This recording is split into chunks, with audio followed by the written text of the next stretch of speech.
মাথায় পাগড়ি পরলে কৌস্তব বাগচি হওয়া যায় না, অত সহজ না। আর আমি আবার গাল ভর্তি নারী রেখে প্রিজন ভ্যান চাপড়ালেও কুণাল ঘোষ হতে পারবো না, তফাৎ আছে। যাই হোক, হ্যাঁ সেটাই বললাম। আমি জানি কুণালদা এটা করবে, কুণালদা খুব এথিক সম্পন্ন একজন মানুষ। তা কুণালদা এতক্ষণ অনেক মোরালিটি নিয়ে কথা বললো। কুণালদার গ্রেপ্তারির আগে মুখ্যমন্ত্রীকে বলুন আমাকে অ্যারেস্ট করুন, এটা বলার আগে যদি একটা রেজিগনেশন লেটার লিখে রাজ্যসভার চেয়ারম্যানকে পাঠিয়ে দিতেন, আমি মোরালিটির গ্রাউন্ডে পদত্যাগ করছি, তাহলেই বড় বড় লেকচারবাজিগুলো লোকে শুনতে ভালো লাগবে। তখন মুখ্যমন্ত্রীকে অ্যারেস্ট করুন দরকার ছিল না। না, আমি একটা সিরিয়াস পলিটিশিয়ান হয়ে কান্নাকাটি করবো মুখ্যমন্ত্রী অ্যারেস্ট করুন, মুখ্যমন্ত্রীর পুলিশ ধরে নিয়ে যাচ্ছে। আজ অব্দি অন রেকর্ড একটা চিঠি নেই, একটা রিটেন অ্যাপোলজি নেই যেখানে উনি মুখ্যমন্ত্রীর কাছে ক্ষমা চেয়ে বলছেন যে মুখ্যমন্ত্রীর কাছে আমি ভুল করেছি, মুখ্যমন্ত্রীকে আমি চোর বলেছিলাম। যাই হোক, তাকেই ডিফেন্ড করছে। এখন এই সমস্ত মানুষজনের থেকে যদি মোরালিটির কথা শুনতে হয়, শহীদ মিনারের মাথা থেকে লাফ মেরে আত্মহত্যা করে মরে যাওয়া ভালো। মুখ্যমন্ত্রীকে চোর বললেন কেন কুণালদা? যাই হোক, এবারে বলি, এবার আমি জানি বলতে দেবে না, এটা স্বভাব। বলছে কুণালদা মার্টিন লুথার কিং জুনিয়র নাম শুনেছেন?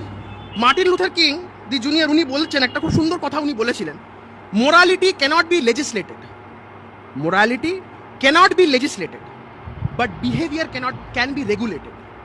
Morality cannot be legislated but behavior can be regulated. Judicial decrees may not change the heart but restrain the heartless.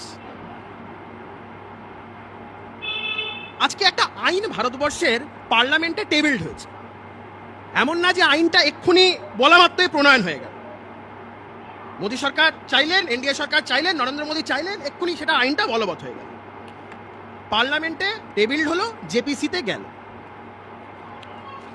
সেই একটা শিয়াল হুক্কা হুয়া করে চিৎকার করলে সব শিয়ালের একসাথে হুক্কা হুয়া শুরু হয়ে গেল। আমি বলছি এটার মধ্যে অন্যায়টা কোথায় আছে? এই যে এই আইনটার যে একটা, প্রত্যেকটা আইনের তো একটা স্টেটমেন্ট অফ অবজেকশন রিজনস থাকে। কুণালদা রাজ্যসভার সাংসদ ছিল, বলতে পারবে একজন লেজিসলেটর, যদিও 6 বছরের মধ্যে 3 বছর জেলে ছিল। যাই হোক, স্টেটমেন্ট অফ অবজেক্ট অ্যান্ড রিজনসে স্পষ্টত বলা আছে, the elected representatives represent hopes and aspirations of the people of India. It is expected that they rise above political interest and act only in public interest and welfare of the people. It is a statement of object and reasons. Can we aina ke announce? Number 2, it is expected that the character and conduct of ministers holding the office should be beyond any ray of suspicion. Number 3, a minister who is facing allegation of serious criminal offences, arrested and detained in custody, may thwart or hinder the canons of constitutional morality and principles of good governance and eventually diminish the constitutional trust reposed by people in him. There is, however, no provision under the constitution for removal of a minister who is arrested and detained in custody on account of serious criminal charges. তারপরে বলা হয়েছে কোন কোন কিছু জিনিসের অ্যামেন্ডমেন্টের প্রয়োজন।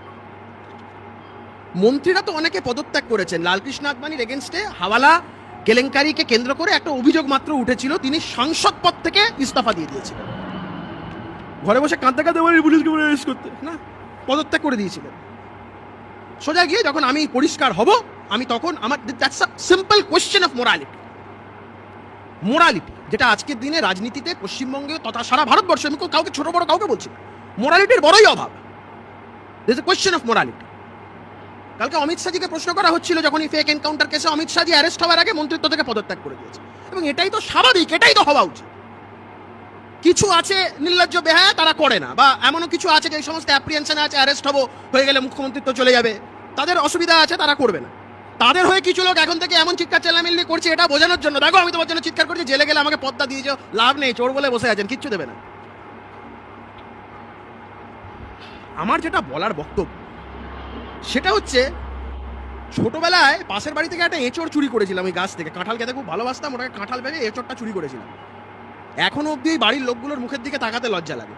আর কিছু লোক দেখুন কিরকম জেল টেল খেটে এসে ইডিকে টাকা ফাঁকা ফেরত দিয়ে তারপরে কিরকম বুক ফুলিয়ে কথা বলে। This a question of morality. এই মোরালিটির জায়গাটা আজকের দিনে খুব ইম্পর্টেন্ট, আমরা এই মোরালিটির জায়গাটাই ভুলে যাচ্ছি। এই আইনটা তো সেই জায়গাটা, কে বলেছে গ্রেপ্তার হলো 30 দিনের বেশি থাকলো মন্ত্রিত্ব চলে গেল, কি হলো? এই আইনই তো বলছে, এই কনস্টিটিউশনাল অ্যামেন্ডমেন্টই তো বলছে যে আবার তুমি যেই মুহূর্তে বেল থেকে, তুমি যেই মুহূর্তে কোর্ট তোমাকে বেল দেবে, তুমি আবার মন্ত্রী হয়ে যাও, আবার মুখ্যমন্ত্রী হয়ে যাও, যা খুশি হয়ে যাও, তোমার যদি দলের সেই সংখ্যাগরিষ্ঠতা থাকে, কোনো বাধা নেই। আমরা অতীতে তো বহু মুখ্যমন্ত্রীকে দেখেছি, তখন তো ভারতবর্ষে এই আইনটা ছিল না, এই কনস্টিটিউশনাল অ্যামেন্ডমেন্টটা ছিল না। বহু মুখ্যমন্ত্রী জেলে যাওয়ার আগে অন্য কাউকে বসিয়ে দিয়ে চলে গেছে, আবার জেল থেকে ফিরে এসছে আবার হয়ে গেছে। তবে একটা সমস্যা, তখন কেউ কেউ বলে যে চেয়ার ছাড়বো না, এই সমস্যাটাও দেখা দিয়েছে। It's all about morality. কিছু হলে ভারতীয় জনতা পার্টির দোষ, ভারতীয় জনতা পার্টির দোষ, ভারতীয় জনতা পার্টির দোষ বলে তো চিৎকার করে লাভ নেই। 39 কনস্টিটিউশনাল অ্যামেন্ডমেন্ট হয়েছিল ইন্দিরা গান্ধী, সেই সময় রাজনারায়ণ ভার্সেস ইন্দিরা গান্ধী যে মামলা হয়েছিল এলাহাবাদ হাইকোর্টের জাজমেন্টটার কারণে, ইন্দিরা গান্ধীর করাপ্ট প্র্যাকটিসে ইন্দিরা গান্ধীর সেই সময় পদ চলে যেত। Indira Gandhi came up with a constitutional amendment, এটা বলে যে ডিসকোয়ালিফিকেশন অফ প্রাইম মিনিস্টার বা হচ্ছে কি এটা that cannot come under the purview of judicial review, এবং সেটা নিয়ে একটা কনস্টিটিউশনাল অ্যামেন্ডমেন্ট হলো। সেখানে article 329A of the constitution সেটা ইনসার্টেড হলো। সাবসিকুয়েন্ট দেয়ার টু 44তম সংবিধান সংশোধনীতে সেটাকে আবার রিপিলড করা হলো। আরে ভাই, ভারতীয় জনতা পার্টি সারা জীবন ক্ষমতায় থাকবে না, এনডিএ সারা জীবন ক্ষমতায় থাকবে না, কিন্তু ভারতবর্ষের মানুষ মনে রাখবে এমন একজন প্রধানমন্ত্রী ছিল, বাপকা বেটা ছিল, যে প্রধানমন্ত্রীকেও এই তদন্তের আওতায় নিয়ে এসেছে, এবং প্রধানমন্ত্রী যদি গ্রেপ্তার হয় তারও পথ চলে যাবে। এটা বলার যদি হিম্মত কারো থেকে থাকে, সেটা একমাত্র ভারতবর্ষের এই বর্তমান প্রধানমন্ত্রী নরেন্দ্র মোদীর আছে, কারোর নেই। অতীতে তো অনেক প্রধানমন্ত্রী এসে কেউ করেছে নাকি এই জিনিস? কারোর বলার হিম্মত ছিল? একটা মানুষ যিনি স্পষ্টত, বিশেষ করে আমাদের বাংলার মাটিতে দাঁড়িয়ে পর্যন্ত বলে গেছে যে একটা সরকারি চাকুরিজীবী, তার যদি 48 ঘন্টা যদি কাস্টাডি হয়ে যায়, তার চাকরি চলে যাবে, সে ডিম সাসপেনশনে চলে যাবে। Why not a prime minister, why not a chief minister, why not the other ministers? কেন নয়? এই কেনর প্রশ্নটা, বিকজ সবাই পাবলিক সার্ভেন্ট, মন্ত্রী, মুখ্যমন্ত্রী, প্রধানমন্ত্রী, কেউ রাজা মহারাজা নয়। দেখুন, কথা সেদিনকে উঠেছিল যেদিনকে 1951 সালে প্রথম সংবিধান সংশোধনী হয়েছিল নেহরুর আমলে। অনেকে বলেছিল জমিদারি সিস্টেম নিয়ে অনেকের, যাই হোক, বিতর্ক সব সময় থাকবে, কিন্তু তার মধ্যেও ভালো জিনিসটাকে খুঁজে বার করতে হবে। সাধারণ মানুষের কাছে জিজ্ঞাসা করুন, রেফারেন্ডাম নিন, সাধারণ মানুষের কাছে গিয়ে প্রশ্ন করুন যে কিছু রাজনৈতিক দল চিৎকার করছে 30 দিন বেল টেল না পেলে মন্ত্রিত্ব চলে গেলে এটা নাকি বিশাল বড় আকাশ ভেঙে পড়ছে। সাধারণ মানুষ বলবে কাঁচকলা, যা করেছে বেশ করেছে, যা করেছে ঠিক করেছে। দেখুন, জজেরা কেউ বোকা নয়। আজকে schedule caste schedule tribe atrocity অ্যাক্টের সেকশন 18 স্পেসিফিক বার আছে অ্যান্টিসিপেটেড বেল করা যাবে না। তার মানে কি, লোকের নামে ফেক মামলা হচ্ছে, লোক সোজা জেলে ঢুকে যাচ্ছে? লোকের তো অন্য রাস্তা আছে। আরে উকিলের চেম্বারে বাইরে একটা খুব সুন্দর সাইনবোর্ড ছিল একটা সময়, সুমন দা, এটা খুব মজার জিনিস জানো তো? বলছে where there is a will there is a way, where there is a will there is a way, where there is a way there is a law, where there is a law there are some loopholes, and for that I am there. মানে এটা হচ্ছে, উকিলরা তো আছে রে ভাই, ল অফিসার্সরা আছে, court officers. তো বন্ধুরা, আপনারা এই ভিডিওটা দেখলেন বা এর আগেও আপনারা দেখেছেন, হয়তো কম দেখেছেন, 1 মিনিট বা 60 সেকেন্ড ফেসবুকে খুব ভাইরাল হয়েছে। আপনারা দেখতে পেয়েছেন যে ঘন্টাখানেক সুমন যে অনুষ্ঠানটি হয় এবিপি আনন্দে, সেখানে কিন্তু পুরোপুরি যিনি আছেন কৌস্তুভ বাগচি নাকি, হ্যাঁ কৌস্তব বাগচি, তিনি পুরোপুরি কুণাল বাবুকে কিন্তু ধুয়ে দিয়েছিলেন কার্যত।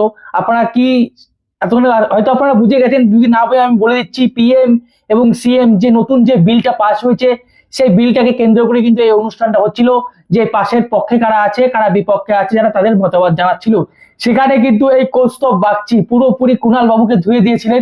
আর সত্যি কথাই বলেছেন, ইনি কিন্তু একটা মিথ্যা তো বলেননি, কারণ কুণাল বাবুই হচ্ছে সেই ব্যক্তি যিনি প্রথম ব্যক্তি যিনি মাননীয় মুখ্যমন্ত্রীকে, আমি যদি বলতে পারি কি, আমি হয়তো বলতে পারি না, কিন্তু শুনলেন, তিনি প্রথম বলেছিলেন যে নারদা সারদার টাকা, ঠিক আছে, তিনি কিন্তু প্রথম বলেছিলেন, মাননীয় মুখ্যমন্ত্রী, মানে বুঝে নিন আপনারা, তিনি প্রথম বলেছিলেন এবং তিনি কান্না করেছিলেন এবং তিনি 3 বছর পর্যন্ত জেলও কিন্তু খেটেছেন। কিন্তু তারপরেও দেখা যাচ্ছে যে যে যে যে পার্টির জন্য তিনি জেল কেটেছেন, সেই পার্টিরই তিনি গুণগান করছেন এবং কার্যত সেই পার্টির মুখপাত্র হয়ে বসে রয়েছেন। তো সেই কথাটি বলেছেন। আর এই যে বিলটি পাস হয়েছে পিএম সিএম, সেই বিলটির মূল যে কারণ আপনারা সকলেই জানেন। দেখুন, আমি বিলের কিছু কথা বলে দিচ্ছি। বিলটা পাস হয়েছে, সবার জন্য পাস হয়েছে, এবং এইখানে শুধুমাত্র মুখ্যমন্ত্রী বা মুখ্যমন্ত্রী যে এমপি তাদের জন্য নয়, স্বয়ং প্রধানমন্ত্রী পর্যন্ত এই বিলের আওতায় এসছে। মানে কোনো মন্ত্রীর বিরুদ্ধে যদি মামলা হয় এবং সেই মামলার সাজা যদি 5 বছর হয়, ভালো করে বুঝবেন, কোনো মন্ত্রীর বিরুদ্ধে যদি মামলা হয় এবং সেই মামলার শাস্তি যদি 5 বছর হয়, সে তো এমনি ইস্তফা দেওয়া দরকার, কিন্তু অনেকে ইস্তফা দেয় না। কিন্তু সেই মামলা চলাকালীন 30 দিন যদি জেলে থাকেন, তাহলে তার পদ চলে যাবে, সে প্রধানমন্ত্রী হোক, মুখ্যমন্ত্রী হোক বা এমপি হোক। ভাবতে পারছেন তো? এই এত সুন্দর একটা বিল, এটা ভাই স্বাগত জানানো উচিত। এবং আমি সত্যি করে বলছি, তিনি কৌস্তব বাগচি বললেন, বাবু বললেন তিনি, যে যদি এমনি জনসাধারণকে যদি জিজ্ঞাসা করা হয়, জনসাধারণ বলবে বেশ করেছে, যা করেছে বেশ করেছে। আজকে ভাবুন না, যে পার্থ চট্টোপাধ্যায়, তাই তো, আমাদের যে প্রাক্তন শিক্ষামন্ত্রী ছিলেন, তিনি যদি ফিরে আসেন, মানে তার মানে কি বোঝা যাচ্ছে, তৃণমূলে আবার তিনি জায়গা পাবেন, তাকে আবার সিট দেওয়া হবে। কিন্তু আজকে যদি জিজ্ঞেস করা হয় যে এই পার্থ চট্টোপাধ্যায়ের মতো লোককে পার্টি থেকে বহিষ্কার করা হবে, কারণ এরকম একটা নতুন একটা আইন পাস হয়েছে, যারা দুর্নীতি হবে, যারা প্রমাণিত হবে, তাদেরকে ভাই ছাঁটাই, তাদের আর পথ থাকবে না। জনসাধারণ বলবে বাহ বাহ, বেশ হয়েছে, বেশ হয়েছে, সুন্দর হয়েছে। আর এটা রিয়েলিটি। কারণ জনসাধারণের কিছু যায় আসে না। কারণ জনসাধারণ কেন যায় আসে না? কারণ তারা ভোট দিয়ে দাঁড় করিয়েছিল আপনাদের শুধুমাত্র মানুষের কাজ করার জন্য, মানুষের কাজ করার জন্য। আজকে একটা কথাও তিনি বললেন, যারা সরকারি কর্মচারী তাদের বিরুদ্ধে যদি মামলা হয়, তাদের চাকরি থেকে কিন্তু বহিষ্কার করা হয়। এটা সত্য কথা। এবং আমরা যারা ইয়াং ছেলে আছি, যারা যুব সমাজ আছে, অনেকে দেখবেন বাড়ি থেকে বলা হয়, যে বাবা মা বলে যে দেখবি কোথাও যেন যাস না, ঝামেলা টামেলা করিস না, কারণ যদি লাল কালির দাগ পড়ে যায়, যদি কেস হয়ে যায়, তাহলে কিন্তু সরকারি চাকরি পাবি না। তো সেক্ষেত্রে নেতা মন্ত্রীদের ক্ষেত্রে কেন হবে না?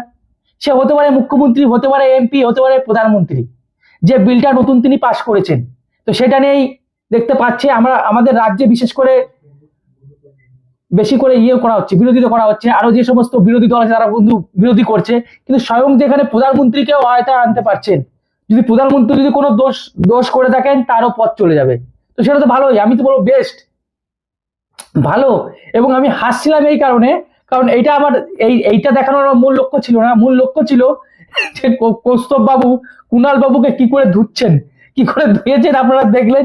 ভাই আমি তো ভাই দিতে পারছিলাম না, আমি তার জন্য হাসছিলাম, খুবই হাসছিলাম আমি। আর এই যে বিলটা, এটা ভুল বোঝানো হচ্ছে যে যদি কাউর নামে যে এমনি মিথ্যা মামলা হয়। ভাই আমি বলছি, কৌস্তব বাবু তো একজন মানুষ, মানে বড় মাপের মানুষ, বা যারা নেতা মন্ত্রী আছে তারা বড় মাপের মানুষ। আমি একটা সাধারণ মানুষ, আমি বলছি, আদালত, উকিল, জজ, এগুলো কি এমনি বসে রয়েছে? তারা কি বুঝতে পারে না কোনটা ফেক মামলা, কোনটা এমনি মামলা? আজকে যদি পার্থ চট্টোপাধ্যায় উকিল এসে দাঁড়ায় বলে যে এটা হচ্ছে ফেক মামলা, সেটা কি মেনে নেওয়া যাবে? এই যে আজ যিনি অ্যারেস্ট হলেন নিয়োগ দুর্নীতির মামলায়, আরেকজন কি সুজয় কৃষ্ণ সিনহা, কি এটা একজন অ্যারেস্ট হলেন না? তো সে যদি এসে বলে ভাই এটা ফেক মামলা, সেটা কি মেনে নেওয়া যাবে? বন্ধুরা আপনারাই বলুন তো, মেনে নেওয়া যাবে? তো সবাই জানে কে কারা দুর্নীতি করছে, কাদের বিরুদ্ধে মামলা হচ্ছে, সবাই জানে। এবং যাদের বিরুদ্ধে মামলা হচ্ছে সেই সমস্ত লোকেরই পথ যাবে। এবং আমি তো বারবার বলছি, এই যে আইনটা পাস হয়েছে, এখানে বলাই আছে, এই আইনে যারা পাস হয়েছে বলা হয়েছে যে যে কোনো মামলার যদি মামলা হয় এবং তার সাজা যদি 5 বছর হয়, 5 বছর, ভাবতে পারছেন, তার পথ তো এমনি চলে যাওয়ার কথা। তো সেক্ষেত্রে তার পথ কিন্তু চলে যাবে।